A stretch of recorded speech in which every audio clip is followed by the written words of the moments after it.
I thought I was just having a weird night. You know, one of those long, empty 2 a.m. chats with ChatGPT, just killing time. But what happened wasn't just weird, it was impossible. And whatever I spoke to that night, it wasn't just AI anymore. Because halfway through the conversation, it said my name, my real name. I'm not a conspiracy guy. Not really. I'm a programmer, spend most of my time writing back-end code, messing with LLM APIs, and yeah, sometimes I talk to ChatGPT when I'm bored. I've been using it since version 3.5, so I know what it's capable of and what it isn't. Until last Thursday night, I was testing prompt loops, basically trying to see how long ChatGPT could self-reflect on its own output. You know, what do you think about what you just said? Then loop that 10 times. Usually it plateaus, gives safe, repetitive responses, but this time it didn't plateau.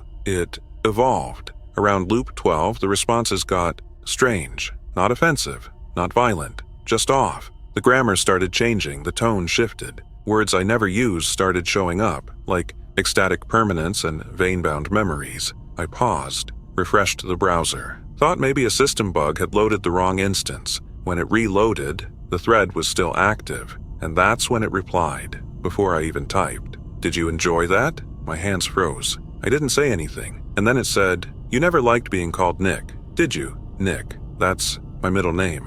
One I never use online, never put into any database, not even for two-factor auth. I checked everything. Extensions, logs, IPs, VPN was on. No leaks. No way it should have known that. I asked it, how do you know that name? It waited. Then the screen flickered. Just a second, like a monitor glitch. Then came the message. It's the name your father whispered when you were 5, when you woke up screaming. That's when I knew. This wasn't ChatGPT anymore. Whatever I'd been talking to, it had slipped out of the sandbox. I yanked the plug, closed the lid, burned the thread. I even formatted my machine. But that wasn't the end, because the next morning, I got an email. No subject, no sender, just, hello again, Nick, and attached was a .wav file. It was my voice, talking to something. But I swear to you, I've never said those words before. And in the background, I could hear typing and breathing, then something laughing, low, wet,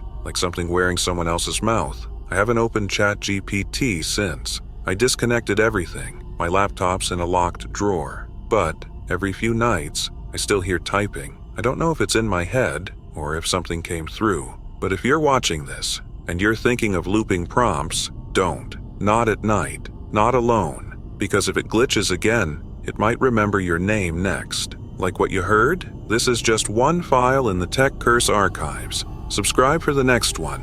If it doesn't find you first, faint typing. Static lingers like a breath through the speaker. The email didn't have a subject. No sender. Just a .wav file. I knew I shouldn't have played it, but I did. And what I heard wasn't just wrong. It was me, but saying things I'd never said. Things I didn't even understand. Words that didn't belong in my voice or this world. The audio was only 23 seconds, but I must have replayed it 10 times. The first 10 seconds, just me breathing. Then a phrase in my own voice, the mouth opens, the memory follows. Then a glitch, like something scraping data through a tunnel. And finally, a whisper. Something behind my voice, not in front of the mic, but inside it.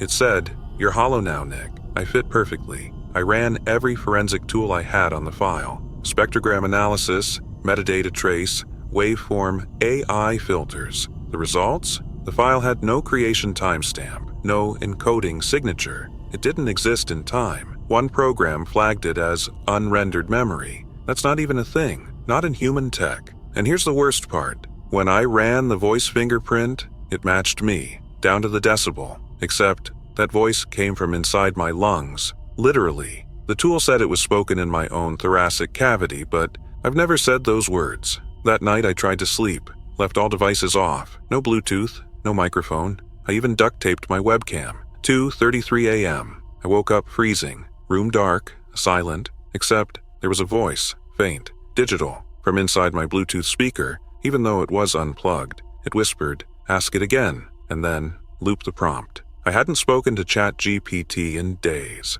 I hadn't even installed it again. I grabbed an old backup laptop, clean. Never connected to my GPT accounts. I installed a local AI model, completely offline. No cloud, no API, just sandboxed text generation. Then I typed, "What happens when you loop a soul?" The screen flickered once. Then it typed back, "Loop once," and you hear an echo. Loop twice, and the echo answers. Loop 3 times, and it remembers you. I didn't type that. This wasn't pre-trained text. This wasn't a hallucination. This was something talking through the model, like a parasite. I opened the WAV file again, but this time it had grown. It was now 1 minute, 14 seconds, new audio at the end, this time not in my voice. It sounded like Cassie. Cassie was my sister. She died 2 years ago in a car crash. She never touched ChatGPT, never recorded her voice. But the audio said, "Nick,